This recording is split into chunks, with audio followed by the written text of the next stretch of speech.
Everywhere you go, you see self-storage being built. Even people who have nothing to do with the industry, when they hear that you're in it in some way, they'll say something like, "Boy, I see self-storage going up everywhere." Well, how do you really know if a market is overbuilt? Let's talk about that today. My name's Mark Helm. I'm the author of Creating Wealth Through Self-Storage, and I'm the creator of the Quick Start Academy.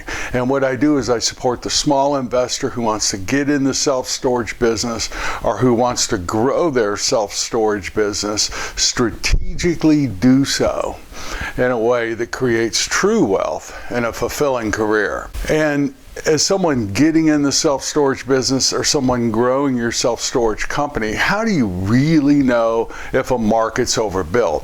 I mean, I'm sure you read all the articles, Charlotte, North Carolina, approaching overbuilding, Dallas, overbuilt market. You see those headlines all the time. But how do you really know?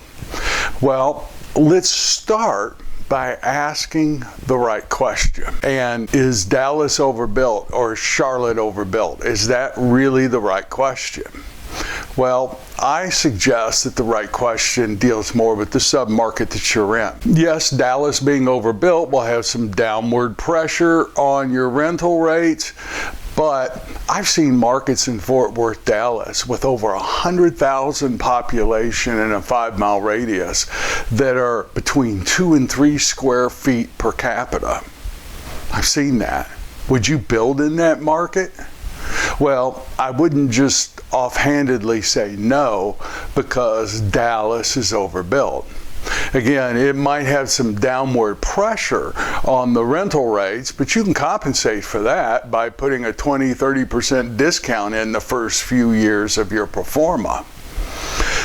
No, self-storage, unlike any other type product, is so sub-market oriented that Dallas being overbuilt will influence it, but it's not the deciding factor.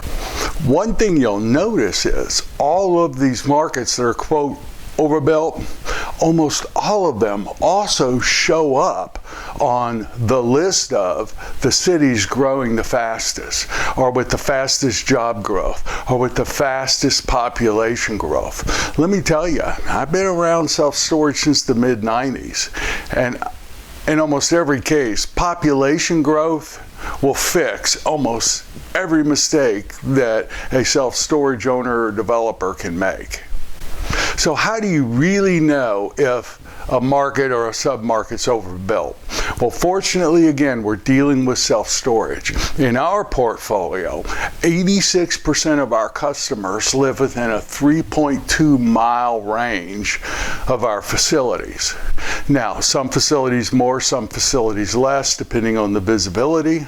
But with self-storage, unlike a shopping center or unlike an apartment building, we can point and say our customers are right there. So it's not as difficult as it might sound to quantify how many people are right there and how much storage is servicing right there. Now, if we were in any other industry besides self-storage, we would have a host of benchmark metrics that we would look at. As a commercial real estate agent, if I'm working with a retailer, I can pull up a gap analysis report and I can find out what part of our market area is their spending on, let's say, beauty aid products that's not being met. And then we would say we need to be right here. And then we would look for real estate right here because there's discretionary spending for beauty aid products that is not being serviced.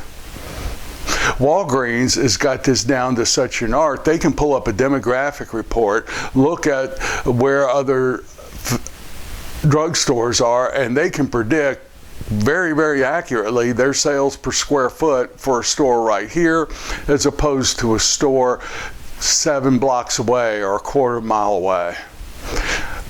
But storage still has just one benchmark number that we primarily look at, and that's how much self-storage per capita is there.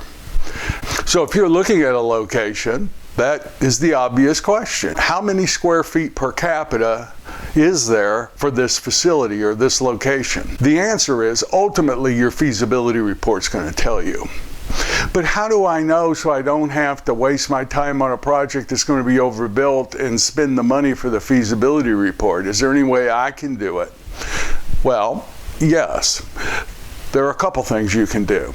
There are some subscription services, Yardi, Reese, that will tell you what is the square feet per capita for this location or this facility.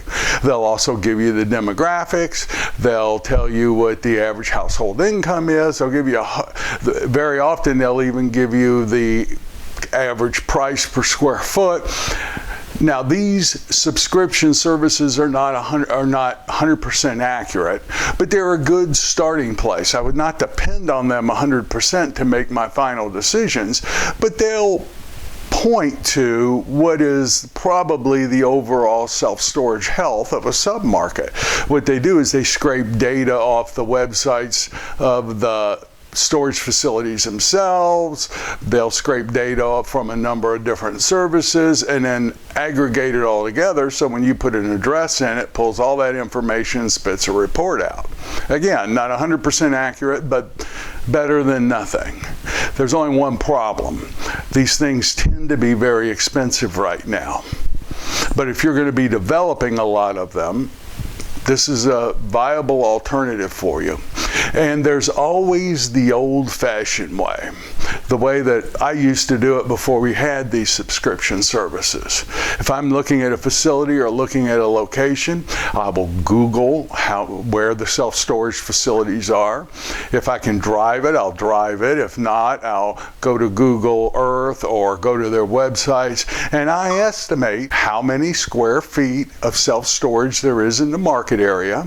Then I pull the demographic information either from the marketing package or from a demographic service. So let's say that I do the research and I estimate there's about 425,000 square feet of self-storage servicing this 4 to 5 mile radius.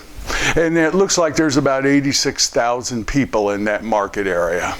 All I do is I divide the 429,000 by the 86, and that tells me there's between 4.5 and 5 square feet of self-storage per capita.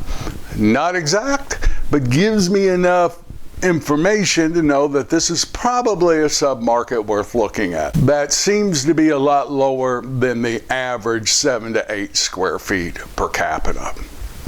So that leads us back to the question, how do I know if a market is overbuilt?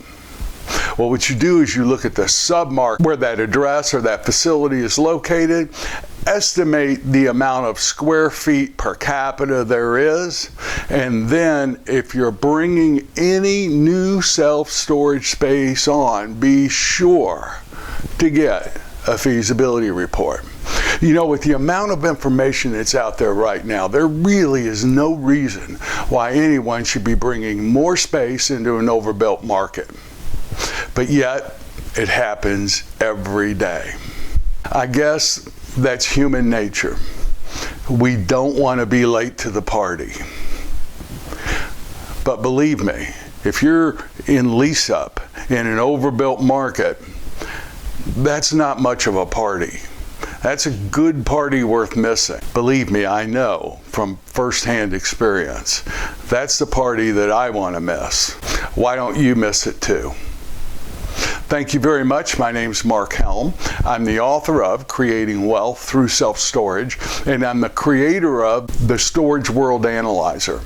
And once we find a sub-market that we think is worth pursuing, we'll run the financial analysis a number of different ways using the Storage World Analyzer. That's our #1 tool in our briefcase as we're looking to get in and grow our self-storage business. If you're not using it, I invite you to look at it. StorageWorldAnalyzer.com or CreatingWealthThroughSelfStorage.com. Hit the Storage World Analyzer tab. Thank you very much, and I look forward to being with you again soon.